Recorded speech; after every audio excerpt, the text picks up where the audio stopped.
How to fix Samsung On6। hang and restart problem। नमस्कार दोस्तों, स्वागत है आप सभी का तिकराज यूट्यूब चैनल पर। तो दोस्तों, आज की इस वीडियो पर मैं आपको बताऊंगा कि कैसे आप जो है अपने सैमसंग के डिवाइस पर हैंग और रिस्टार्ट प्रॉब्लम सॉल्व कैसे कर सकते हैं।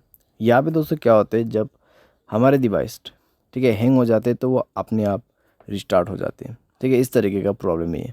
तो अगर दोस्तों आपकी जो डिवाइस है, ठीक है सैमसंग का, वो भी अगर हैंग हो जाते, हैंग होने के बाद अपने आप रिस्टार्ट भी हो जाते, तो ये किस तरीके का प्रॉब्लम है, ठीक है, और आपको कैसे ये प्रॉब्लम फिक्स करना होगा, आज के इस वीडियो पर मैं आपको सॉल्यूशन बताने वाला हूँ। वीडियो को अंत तक देखिए, जो भी सॉल्यूशन मैं आपको बताऊँगा उसको फॉलो करें, आपका प्रॉब्लम सॉल्व हो जाएगा। ठीक है, वीडियो शुरू करने से पहले दोस्तों, अगर आपने चैनल को सब्सक्राइब नहीं किया है तो सब्सक्राइब करते हुए बेल आइकन को क्लिक करें। अगर आप ऑनलाइन पैसा कमाना चाहते हैं तो वीडियो डिस्क्रिप्शन पर आपको लिंक मिल जाएगा। किसी भी प्रॉब्लम के रिगार्डिंग पर आप हमें ट्विटर पर फॉलो करके मैसेज करें। तो चलिए दोस्तों, वीडियो शुरू करते हैं। तो यहाँ पे दोस्तों जो हैंग एंड रिस्टार्ट प्रॉब्लम है, ठीक है, तो उसको फिक्स करने के लिए आपको सबसे पहले तो स्टोरेज में से क्लीन अप करना होगा। स्टोरेज को क्लीन कीजिए और मोबाइल पे कई सारे एप्लीकेशंस है तो उसको डिलीट कीजिए। ठीक है, बहुत बड़ा एप्लीकेशंस आप यूज़ करते हैं तो उसका डेटा को क्लियर करके यूज़ कीजिए, इससे आपका जो रैम है वो खाली होगा। ठीक है, और कोई भी दोस्तों एप्लीकेशन जो कि बैड एप्लीकेशंस होगा उनको भी डिलीट कर दीजिएगा।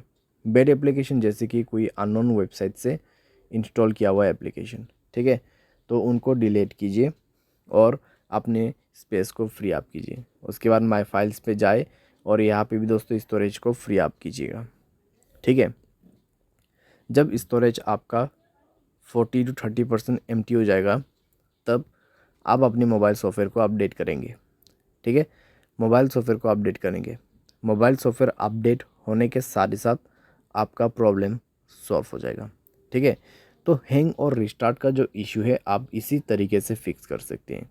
तो ये सॉल्यूशन को आप फॉलो करके देखिए, प्रॉब्लम सॉल्व हो जाना चाहिए। अगर सॉल्व हो जाता है तो अच्छी बात है। अगर इसके बाद भी प्रॉब्लम आते हैं तो आपको जाना है general management, reset and then factory data reset. ठीक है, फैक्ट्री डेटा रीसेट पे जाके आपको डायरेक्टली मोबाइल रीसेट कर देना है। जैसे रीसेट करोगे आपका प्रॉब्लम सॉल्व हो जाएगा। तो इस तरीके से दोस्तों आप अपने हैंग एंड रिस्टार्ट प्रॉब्लम को फिक्स कर सकते हैं। तो जितना भी मैंने आपको सॉल्यूशन बताया दोस्तों, उसी को फॉलो कीजिएगा तो आपका प्रॉब्लम सॉल्व हो जाएगा। आपको कोई भी दिक्कतें बाद में नहीं होगा। ठीक है, तो जो पॉसिबल सॉल्यूशन था मैंने आपको वही बताया, तो आप भी उसी को फॉलो कर लेना। उम्मीद करते हैं आपको ये वीडियो पसंद आया होगा।